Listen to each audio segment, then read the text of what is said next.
কক্সবাজারে চলছে রোহিঙ্গা বিষয়ক আন্তর্জাতিক সম্মেলনের দ্বিতীয় দিনের আনুষ্ঠানিকতা।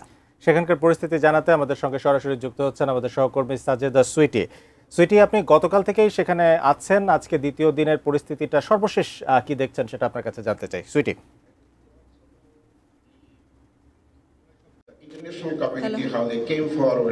ধন্যবাদ আরিফিন। এখানে আজ 5টি সেশনের কথা এর আগে আমরা বলেছিলাম। 5 সেশনের মধ্যে সর্বশেষ সেশনটি চলছে এখন রাজনীতিকদের নিয়ে। অন্তত 10টি রাজনৈতিক দলের প্রতিনিধিদেরকে আমরা দেখতে পাচ্ছি, মঞ্চে আছেন তারা।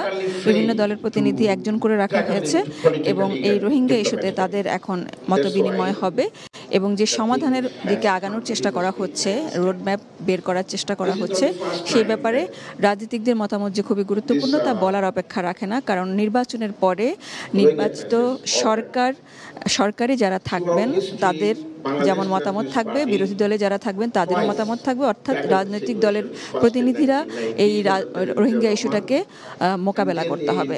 সে কারণে তাদেরকে এখন থেকে এই যে সম্মিলিত উদ্যোগের মধ্যে নিয়ে এসেছে এই অন্তর্বর্তী সরকার। এই সম্মেলনে তারা গতকাল থেকে আমরা তাদেরকে পেয়েছি, তারা আছেন।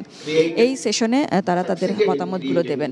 বিভিন্ন সেশনে যে আলোচনাগুলো হয়েছে আমরা এর আগে আমাদের দর্শকদেরকে জানিয়েছি যে প্রত্যাবাসন টেকসই যেন হয়, স্থায়ী যেন হয়, সে ব্যাপারে যেমন সবার একমত, কিন্তু সেটি যে এখনো পর্যন্ত যে 8 বছরে কাউকে যে ফেরানো যায়নি সে ব্যাপারটা নিয়েও তারা সবারই আক্ষেপ আছে এবং এই ব্যাপারটা যে ঠিক হয়নি সেটাও তারা স্বীকার করছেন। কিন্তু সমাধানের পথ সুনির্দিষ্টভাবে এখনো পর্যন্ত যে আসেনি বা এখনো পর্যন্ত সহসাই যে হবে না সেটাও তাদের বিভিন্ন আলোচনার মধ্যে ফুটে উঠছে। বিশেষ করে যখন আমরা আন্তর্জাতিক যারা অতিথি আছেন তারা নিজেরা যখন কথা বলছিলেন, এই যে সংলাপে অংশ নিয়েছেন, অংশীজন সংলাপে, তারাও বলছিলেন যে আসলে উদ্যোগটা সবারই নিতে হবে।